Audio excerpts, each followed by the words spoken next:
บัดนี้สองเขือเจ้าหาเก้ากันเป็นคู่อยู่น้ำกันสืบสร้างเฮือนเยาให้หงเฮื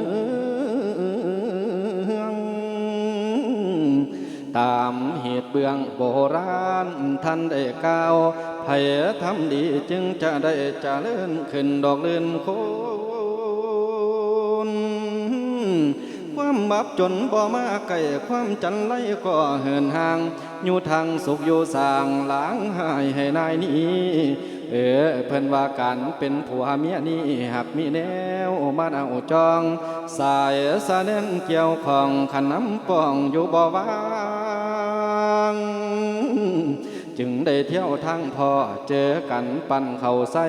จึงได้มาอยู่ไกลเป็นคู่อยู่ดอมบัดนี้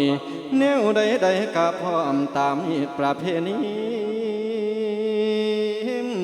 มีแต่ดีเบิดโหลดบ่มีแนวหายบัดนี้ลงไล่มวนบ่ละบวนตามฮีเป็นผัวเมียถูกต้องตามของเขาแต่เก่าหลังบัดนี้ฟังคำสอนเด้อลาแพงขวัญตาทั้งคู่ผัวแก่นจันเมียแก่นคู่เป็นคนหูอย่าลืมของให้ผัวเป็นพี่เมียเป็นน้องให้เว้าของความกันเด้อนางเด้อ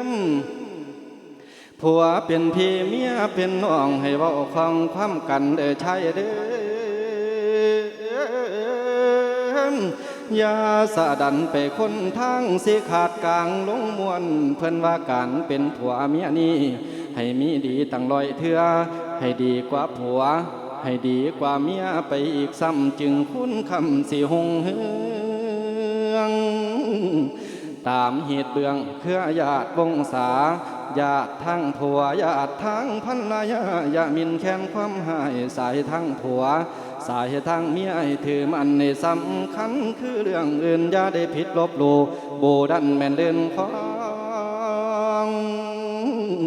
ให้เขาลบพ่อแม่ขันพี่น้องปู่ย่าตายายกายไปมามองเห็นยาสูบแพงความเบาขันเห็นว่า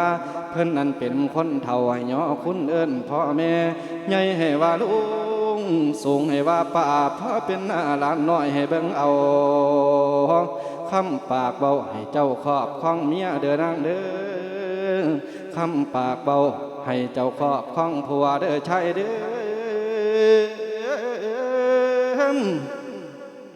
อย่าสะเลยตามเลยล่วงเกินเลินเลยอย่าสิเผยความเบาหนักเบาสูงต่ำคำปากบ่ได้ซื้อจาเบาให้อ่อนหวาน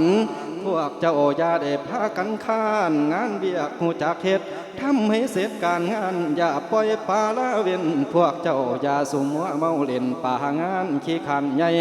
ความจันไรเดือดห่อนสิห่มไม่ดอกจีเผา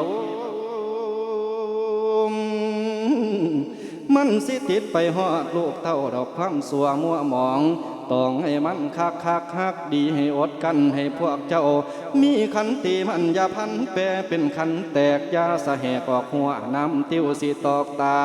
ตามตำละไขสีอุดมดีสุดยอดจังสิปอดอ้อยซอยเต็มร้อยแม่นแห่งยิ่งจังสิปอดอ้อยซอยขันเต็มร้อยแม่นแห่งชาย